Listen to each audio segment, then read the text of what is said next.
Hello, Superdude here, finding myself frustrated with the position I find myself in. I've been informed that it's bad to put channel update crap at the front of the video, but if you'll indulge me for 2 sentences, I'll get along after. Baldur's Gate 3 was what I wanted my next video to be about, but it's so long. I'm not even close to finishing the thing, so I had to shelf that for a bit and write about something else. So assuming you didn't look at the thumbnail or read the title for whatever reason, shout out to the blind, I love you, what is today's topic? Today we talk about board games, in particular one that has consumed all of my game nights of recent. I enjoy board games a great deal. Here is my chest full of them. I just love the presence of the physical objects. The tactile sensation of the cards, the pieces, the various little bits of playing in an analog setting are super cool and a lot of the draw to that experience for me. Issue, of course, is physical pieces need physical people, and as someone who has been running Dungeons & Dragons for most of a decade now, I can confirm that scheduling is the #1 cause of hangout death across the country. Luckily for us, there are those out there who saw this problem and said, why don't we put it on there? Boom. Digital board games. For the small price of, man, I can't touch little pieces, I like the way the cards feel, but rolling dice is such a nice sensation. You can play the game with anyone, anywhere, that you can get a computer to. The particular board game I'd like to talk about today is Root, a game of woodland might and right, a forested wargame designed by Cole Worley, published by Leader Games, and illustrated in its totality by Kyle Farron. I first learned about Root after looking up a list of the top 10 board games for people who were just getting into it. They gave a list of games, how long they take to play, how many people they require, and how complicated they were, which was a nice addition for something that was trying to get people into the hobby. At the very bottom of that list was Root. Warning that Root was leagues more complex than anything else on the list, and given that I've been poisoned with Dark Souls brain, I thought, I'd like to try that. Then, in the intervening 2 years, nothing happened. Yeah, we're skipping ahead because nothing happened between then and now. Root was, during the COVID time, really hard to get a hold of, and after a long stint of casual searching, I found it in a random game store, looked at my fiancé, and said, well, I have to buy it, and buy it I did. So earlier I described Root as being a war game. What does that mean? A war game is a strategy game that attempts to represent conflict. There's a long history of war games both for training for actual conflict and for having a grand old time, with the first commercial board war game being Tactics, coming out in 1954, with Root in particular being inspired by COIN, which stands for Counterinsurgency. So how does Root differentiate from other board war games or from the COIN series? Well, for one, look at it. This is a fantasy war game with cute little fuzzy guys representing the factions. There are other fictional settings for war games, but when you think about fictional war settings, we're talking stuff like Warhammer, Star Wars, or general fantasy rule sets with stuff like Saga. This stands out. Root also doesn't have to contend with the socio-political ramifications of its setting or deal with matters of history, as the COIN games must contend with. There is no history here, though there's definitely something politically minded in some of the factions. It is divorced in such a way that we don't have to think about that if we don't wanna. All of the fun of a war game with none of the baggage of, say, these are real people and real conflicts I'm simulating. Wait, is that literally a war from like a decade ago? Root is also incredibly asymmetrical, which I'll get into in some more detail later, but that isn't an unknown amongst war games, so Root's main selling point is in its aesthetics, which honestly cannot be understated. Without the incredible talents of Kyle Farron, I don't think this game does as well. Root is also on the lighter side compared to the complexities of other war games, which is hilarious to me. I do not play war games. I cannot comment if this is true or not, but I was told that Root is one of the more complex board games, and then when you go to the war forums, they're all like, Root's actually one of the simpler war games, so that's kind of funny. Always a bigger hill to climb, I guess. So what are these little critters warring over? The territory in question is the Woodland, with the players embodying various factions as they vie for control over the general populace. The general people of the forest are the foxes, the mice, the rabbits, and the birds. Though there are more than this, and the art is not meant to be exactly representational to the forest. There are definitely other species out there, and your own warriors aren't meant to be all the same species either. There are general woodland folk mixed in with your cat pieces, though if you like the idea of 10 cats all being at one location, I'm not gonna stop you. The board is separated into clearings which match one of the 3 suits for foxes, mice, and rabbits. You can tell by the symbol or the color of the leaves. And the denser forests in between are rarely traveled except for maybe the braver creatures out there. There are bigger beasts that hide in the dark, so all the fighting, traveling, and living happens here. There are other boards that get more mechanically complex that you will see throughout the video, but we're just going to start with the base board for explaining this stuff. As for what's happening in the forest when your players get to it, it depends on what factions you bring to the table, so let's assume just the basic board with no expansions for now, to keep it simple. Our starting group are the Marquis de Cat, the Eerie Dynasties, the Woodland Alliance, and the Vagabond. The Marquis are an invasive cat species that moved in quickly and now control most of the land. The Eerie were the last rulers, overseeing the forest from their canopies and look to once again take control of the woods. The Alliance are the normal critters, now rising up against the constant oppression from the other two groups and hoping to make the forest free for all creatures. And the Vagabond, a single wayward ruffian who tries to make their own way through the chaos. Think Han Solo in A New Hope or any other morally ambiguous rogue, slipping between the cracks and trying to make a living outside of the control of any one authority. I'd like to point out that there's a cute logic to how this works if you pay attention. House cats are an invasive species in North America, so they quickly assume control of the forest without natural predators. The various vagabond types are mostly variations of scavengers or predators, so being on their own makes sense. The badgers dig for loot because badgers are fantastic diggers. The rats repopulate very quickly. Otters move along the river because they're aquatic animals. The real animal informs the mechanics of their game counterpart, and it's kind of adorable for that. Let's get into the general mechanics of the game that each character, regardless of faction, will follow. Mostly.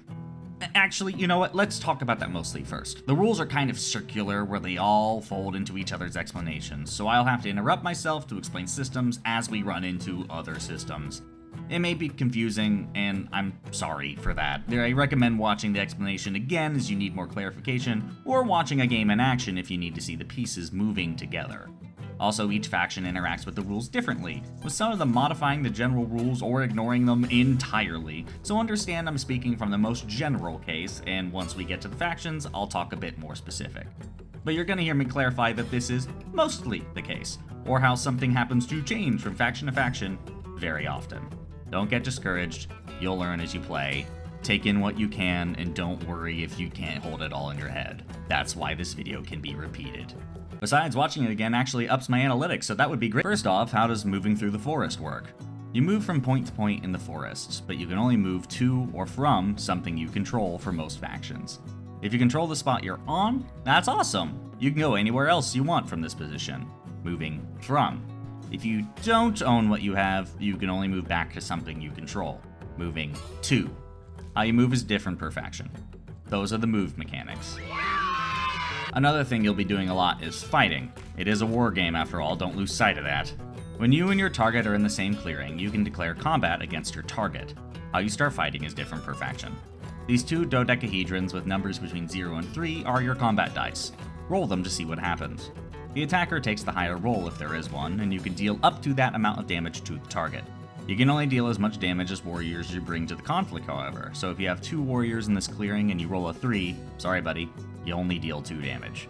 You can then take away pieces from both sides equal to the number you rolled. You take away warriors first, then you can take away buildings the other side may have constructed, if there are any. More on that later. You may notice that this engagement is weighted in the attacker's favor more than the defender. So what defensive options exist? Well, every defensive action that isn't faction-specific is built into the cards, so let's get into those real quick. There are cards in this game which are incredibly cute and are all wonderfully illustrated that serve as fuel for your various actions. I use that word very specifically. They are fuel in their most utilized form. Most factions will use up the card for their suit, which I've mentioned previously. The suits are fox, rabbit, mouse, and bird. Bird cards are special in that they can represent any suit, so they are sort of a wild card with a bit more value associated with them. The color at the top represents the suit, and is what you need to pay attention to if you want to use the card as fuel, but what about all this other information? If you'd like the game to benefit of what's written near the bottom of the card, you must craft it, spending actions or buildings on the board to craft the card. How to craft varies per faction. This portion in the middle left of the card tells us what it takes to craft this particular card. So for this example, it takes 2 crafting stations in the Fox regions to make this card. Once the card's crafted, the effect either resolves immediately and the card is discarded, as is the case with the white background text, or the card is placed to the side and is something that can be called upon later, as with the blue background.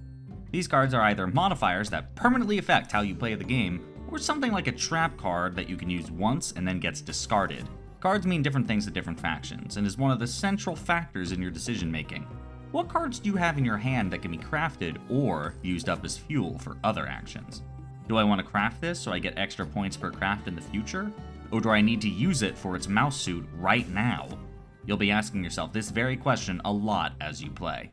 Returning to combat, as I said earlier, there are defensive options lying in the card, so what are they?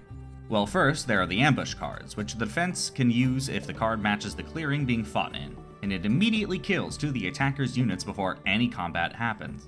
If it takes them out entirely, then no fight happens at all. Elsewise, the fight proceeds with the attacker severely weakened.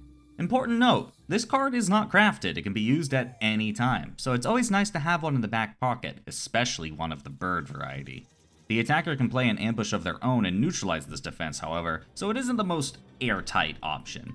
Easy to use, but also easy to thwart.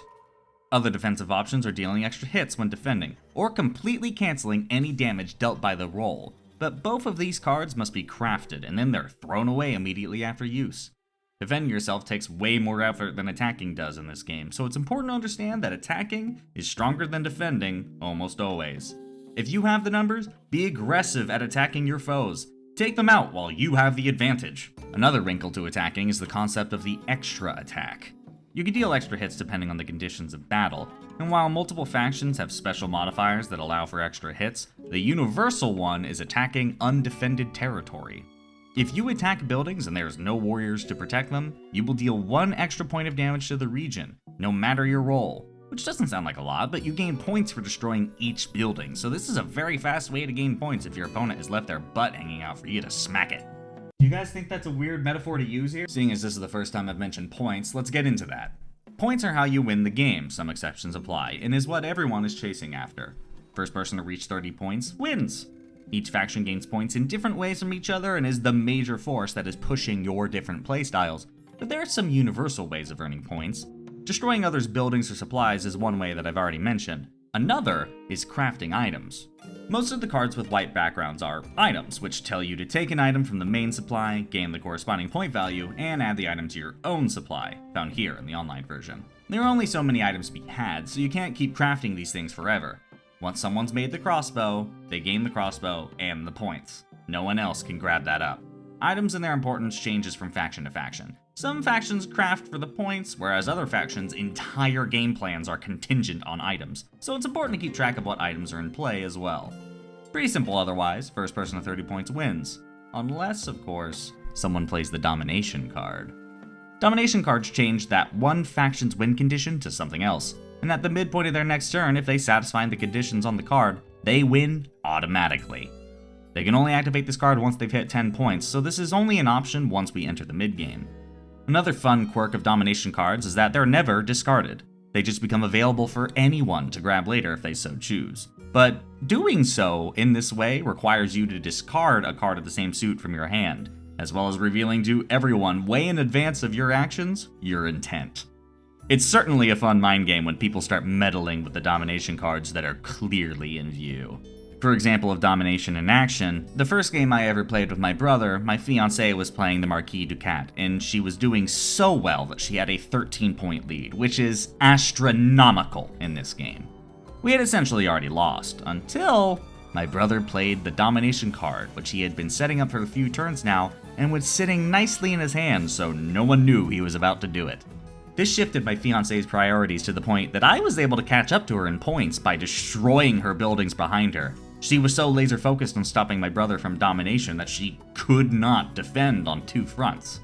She still won, but it made our devastating loss into one that she actually had to fight for, and we had a shred of a chance, which made it more fun. As a consequence of this, she's no longer allowed to play the cats because she's too good at them. These are the general rules of Root: movement, a large combat section, cards, crafting, and how you win. But what does it feel like to play Root?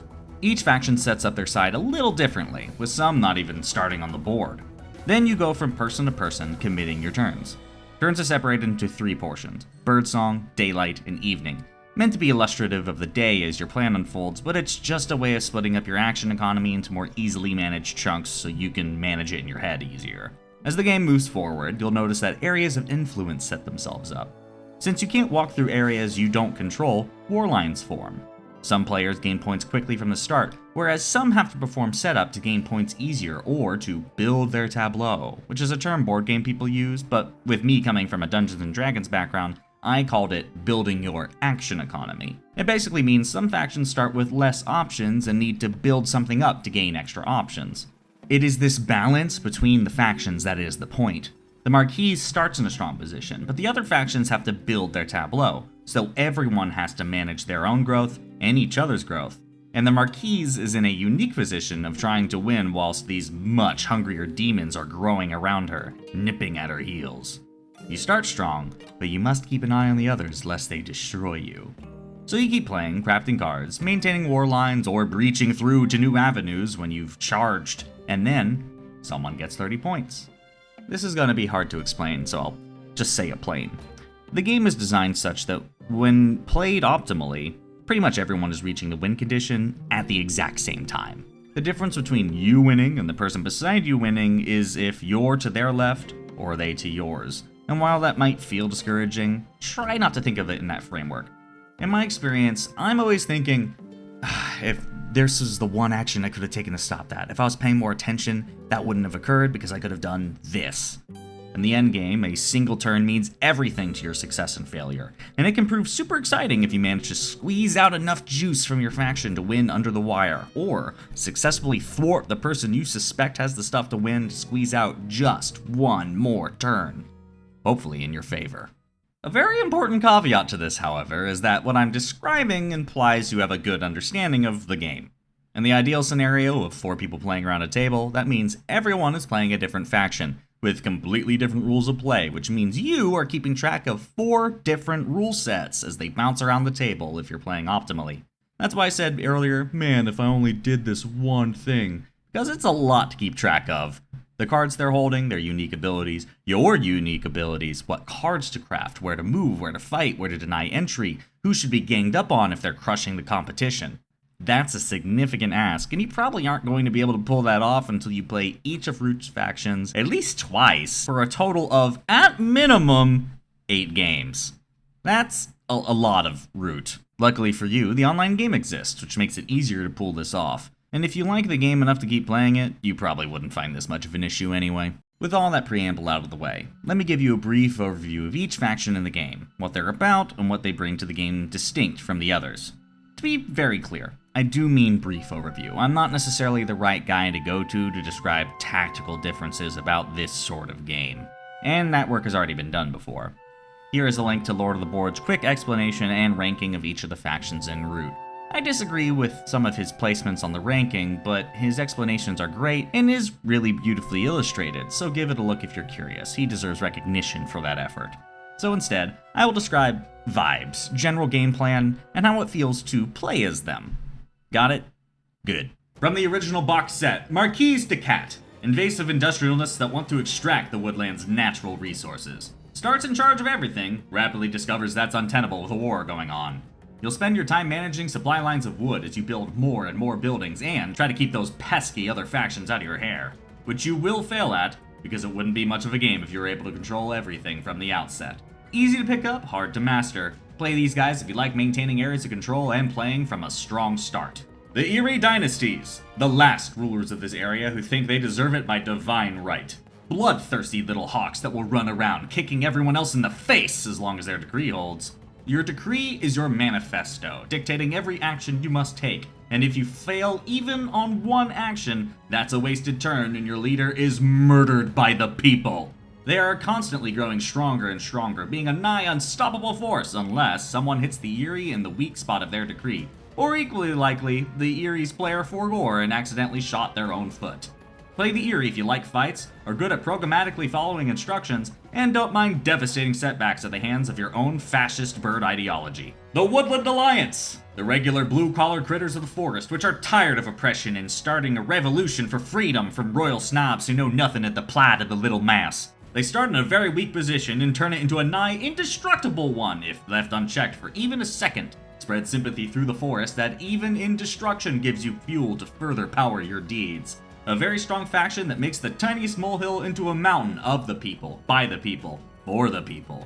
Play this faction if you like starting from nothing and becoming a dangerous force, not in combat, but in the marketplace of ideas. I'm sorry. Also play this faction if you want to be one of the only forces that isn't outright evil. The Vagabond. a deeply customizable little guy playing an RPG in the middle of this war game. Run around aiding other factions, completing quests, delving in ruins for treasure, and crafting items to use in further dungeons like Lonk from The Legend of Zolo. Play with from a list of different vagabonds which change the style of play and actions available to you considerably. Play the Vagabond if you think this wargame stuff isn't really for you, but everyone said they wanted to play Root and you didn't want to be that guy to let everyone down, so you played the one class in the game that doesn't ask you to do war stuff. Also, they're the strongest class in the game with a lot of variance in how they gain points, so it's actually just a good faction to pick regardless. As the original group goes, these guys are pretty cool and balanced, but there are a lot of expansions that further mix up the gameplay. So many extra root boxes, in fact, that there's an entire cottage industry whose whole business is creating massive boxes to hold all of the root goodies in one place, which I've been aggressively told by my fiancé not to buy, likely because my birthday is on undisclosed date in the very near future. And this is our birthday plan. I have a habit of just buying what I want out of hand, which makes buying gifts for me very hard, unless you're getting something out of left field, so she often has to do this, or else I will just buy it out of hand, as I said previously. What was I saying? Right, with Roots expansions, things start getting a bit weirder. None of these are bad, obviously. I love a lot of these extra factions, but they do get swingy in terms of balance and also mechanically very odd in some cases. There's something that the community refers to when talking about factions. There's the high reach factions and low reach, which I took to calling militant or insurgent factions as the game does online. The militant are much easier to get units onto the field, hold control of areas of the map, play a more traditional game plan as far as war games go. The insurgents are weirder, resorting to weirder tactics to hold influence, and often depend on something else to draw the more militant factions' attentions away or to dissuade attack. As an example, the Alliance are insurgents, and in combat, the Alliance always rolls the higher dice, even when defending. So, this dissuades the Eerie or the Marquis from messing with them. This is how the two types of factions are considered or talked about within the community. And it's important to add that because of this distinct difference in military strength versus the other types of strength, there are some faction combinations that are unbalanced or heavily favor certain parties. Here's a chart on reach and how to make a more or less balanced game for any number of people, but for a quick rule of thumb, you need 2 militant factions for 2 people. For 3, you can add an insurgent, and you can add 2 insurgents for 4. And past 4 players, Root becomes like playing Mario Kart on 150cc with crazy items. It is inherently unbalanced, and you're going into uncharted waters. God be with you. For your benefit, though, here is a list of the militant factions, and here is a list of the insurgents. Got a good look? Cool. From the Riverfolk expansion, the River Company, a group of otters coming downstream hoping to make a quick buck from all of this fighting, establishes trade posts and offers their services to the other factions in exchange for their warriors, which the company spends like a currency. Buy from the company store, ride downriver just like the otters do, or pay them to act as mercenaries to your cause for your turn and your turn alone. Accrue a mountain of gold and hoard it like a dragon until you can leave the forest richer for their sorrow. Play the Riverfolk if you want to play the merchant. And also make sure to have people who will actually buy from you, because it's really easy to make the Riverfolk lose by just not interacting with them, which fucking sucks, by the way. Not speaking from experience. The Lizard Cult. Probably the weirdest faction. They take the discard pile and use it as fuel for their action economy, sacrificing the poor and the dead left behind by the war as sacrifice to their dark god. Randomly spawn across the field and spread your influence, building gardens to your god and sacrificing your cards to their name. Gardens trump all other pieces in terms of rule. If a garden is there, the lizards rule it. No exception. Play an extremely defensive game where your every action is dictated by complete chance, but god, it feels so fun to be able to spawn anywhere and ruin the Marquis' plans. Play the Lizardfolk if you don't mind playing the worst faction in the game in terms of win statistics, but love spreading influence like a disease. Your lizards will consume the forest, sacrificing all of its denizens to the reptile god so he may live again. From the Underworld expansion, the factions I have had the least experience with. The Corvid Conspiracy. Little crows that are experts in infiltration and subterfuge. Place plots around the map that act as secret spy plans to spring on the other factions, gaining points and modifying your field conditions. The other faction can guess your plots and render them useless though, so you must be sneaky. Switch hidden plots to foil your friends, trap them in place, blow them up, blackmail them, or invade their ranks. Play the Corvid Alliance if you want to turn the war effort into a bit more of a mind game as you toy with the others at the table. The Underground Duchy. Moles from a different kingdom who recently moved in and are trying to establish new roots in this neck of the wood, or perhaps under the roots. Their ability to dig tunnels serves them well when they can appear anywhere on the map and cause chaos, but they don't get many actions at first, needing to build more through their officials. The duchy has a huge bureaucracy where they must get approval for further actions, making them very powerful later, but those officials can be lost if their buildings are destroyed.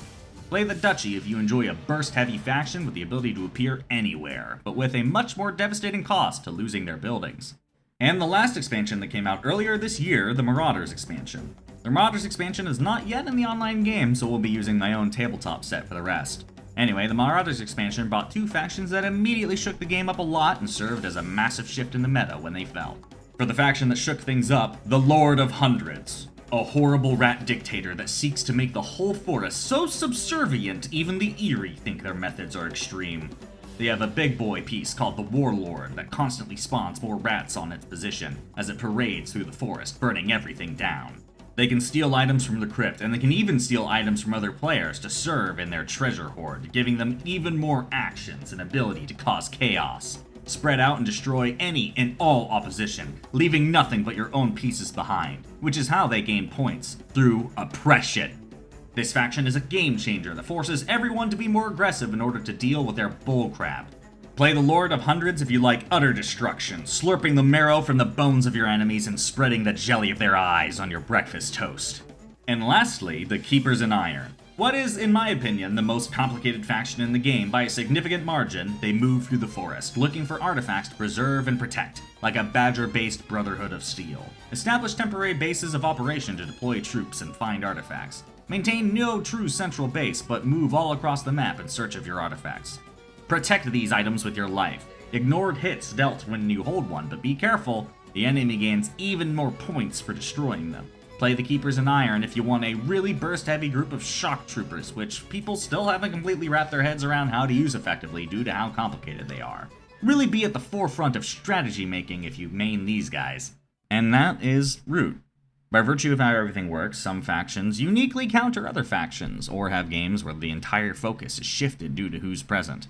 A game with warlords and vagabonds is an item-heavy game where the two factions want to craft as fast as possible, and everyone else is dissuaded from doing so since they don't want to feed the other two. A game with Lizards and Alliance means you have a game where both sides of the insurgency are very capable of punching each other in the face due to their mechanical interactions, meaning the Alliance has a really difficult game ahead of them, with the Lizards being their perfect counter. And as previously mentioned, the Lord of Hundreds is so aggressive that how everyone at the table thinks must change to account for that aggression. A real meta shifter. How you take the tools within your faction and meld them to each game makes a completely different experience. And especially with some of the more militant factions, your options are diverse enough that you're really never going to experience the same game twice. There's a lot of quick fun to be had playing Root, with games lasting around 30 to 60 minutes if everyone knows what they're doing. But if they don't, it's going to last significantly longer, especially if literally everyone is learning for the first time. But once you learn, no game is ever the same as any other, and that's what makes it interesting each time you break it out. If you're wanting to buy this game in a physical setting, the base game plus all of the expansions, and keep in mind, this is not exact math, I didn't bring out a calculator for this, will cost around $200, which is obviously a big cost, but the online version and all of its expansions, and if the Marauders is the same as the other expansions are in terms of price, cost only $45. $200 to $45, obviously that's significantly less. For base game comparisons, the tabletop is around $45, so the online's $15. So if you're wanting to try this out, the online version is a much cheaper avenue if you're worried about not liking it. To say nothing of the online version's capacity for playing with anyone the world over. It's just an altogether far more accessible version of the game that you should really give a go if you're at all curious. And that's about it. That's Root, a fun war game with terribly cute aesthetics with loads of variation, making every game intensely different and, as always, very asymmetrical and pretty complicated. I am Super Dude. Thank you very much for watching. Hello, hi. Let me try to be short with this. Baldur's Gate is long. Did you guys know this? The statistics online say that it takes like 80 hours to play that game casually. And that's not doing everything. That's just like a normal run through if you're just playing like a normal person. 80 hours. It's very long. So yeah, I'm trying to play through most of that game. I should be like a fourth of the way through by my hour count, but I'd like to be 2/3 of the way through the game before I really like publish a script on it, just in case I'm an idiot and something changes my opinions halfway through. So yeah, most of my video ideas take a lot of, I'm gonna say research, but what I mean is playing video games. So yeah, expect nothing big for a while. I gotta get through a Baldur's Gate. But yeah, thank you very much for watching. I hope you enjoy Root. I hope you enjoy this video. I hope you enjoy your life.